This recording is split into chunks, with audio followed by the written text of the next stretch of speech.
I reported this yesterday. It's widely reported, okay, that the CDC has come out and amended their numbers, okay? And it turns out, and I've been saying for a while that, 80% of the people that died were over 75. Half of those people were already living in nursing homes and hospice-type situations. And now it turns out that only 6% of the people who died during the COVID died of only COVID. So 94% of the total number, 177,000 or something like that, 94% of those people had at least 2 more comorbidities, okay? And now the left is saying, oh, well, let's stop with that. That's ridiculous. COVID causes pneumonia, and then you died from pneumonia. So if it were not for the COVID, then you would have got pneumonia and you would have lived. No, okay? Lots of people die every year from pneumonia, okay? Lots of people die from pneumonia. So the COVID doesn't necessarily cause every case of pneumonia. But these morons, they don't want to tell us the truth. They don't want us to be less fearful. There's panic, there's riots, there's lootings, there's stores being burned down. Think about a time. Think about this. You can go break the window of a store, run inside, steal 10 Gucci bags, light the store on fire, be caught on camera, run away, and the Black Lives Matter people say, hey, they need to eat.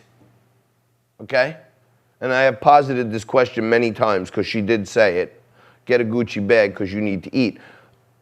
I'm still trying to figure out for all my foodies out there, what is the best way to prepare a Gucci bag to eat?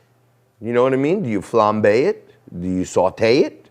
Do you hang it? Do you roll it? I mean, maybe my friend Richie Legati's watching. He's a master chef. How do you prepare a Gucci bag? I would like to know this. But in any event, you can loot to eat, and you will not be arrested.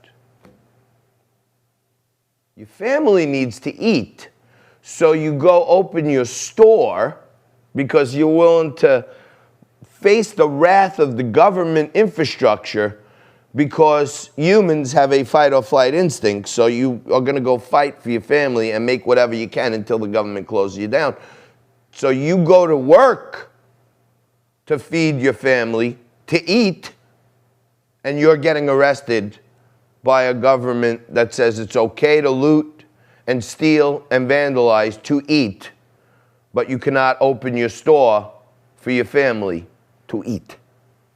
That's bizarre, okay? Now, I want you to look at this clip, okay? This is a compilation, okay? And I want to show you this. This is stuff like since 2016 right up till now. These people, these anti-Trump people across the board have been telling you and us and the whole world for a long time that the fight is on. We're going to punch people in the face. We're going to burn down their cities. We're going to riot. We're going to loot. We're going to give them a beating. Physical violence, rioting, anarchy has been part of the playbook for years now, since Donald Trump got in and upset the whole apple cart. Just to keep you reminded, take a look at this. It's a real good clip. I loved it. Jess found it. I want you to take a look at this. It's good. I just don't even know why there aren't uprisings all over the country, and maybe there will be. People need to start taking to the streets. This is a dictator. There needs to be unrest in the streets for as long as there's unrest in our lives. Enemies of the state. Show me where it says that protests are supposed to be polite and peaceful. Do something about your dad's immigration practices, you feckless. When they go low, we kick them. How do you resist the temptation to run up and wring her neck? The biggest terror threat in this country is white men, most of them radicalized up to the right. I thought he should have punched him in the face. I said, even if you lost, he insulted your wife. Yes. He came down the escalator and called Mexicans rapists and murderers. He said, well, what do you think I should have done? I said, I think you should have punched him in the face and then gotten out of the race. You would have been a hero. I'd like to punch him in the face. I said if we were in high school, I'd take him behind the gym and beat the hell out of him. Punch some people in the face! When was the last time an actor assassinated a president? They're still going to have to go out and put a bullet in Donald Trump, and that's a fact. Look as his character is stabbed to death. Where is John Wilkes Booth when you need him? I have thought an awful lot about blowing up the White House. A Missouri state senator is under investigation by the Secret Service after saying she hopes President Trump is assassinated. I will go and take Trump out tonight. And if you see anybody from that cabinet in a restaurant, in a department store, at a gasoline station, you get out and you create a crowd. And you push back on them. And you tell them they're not welcome anymore, anywhere. And sadly, the domestic enemies to our voting system and our honoring our Constitution are right at 1600 Pennsylvania Avenue. They're not going to stop before Election Day in November, and they're not going to stop after Election Day.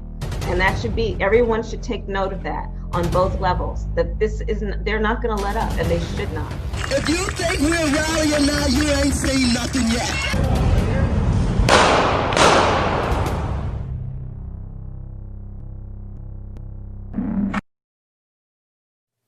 Yep, pretty scary.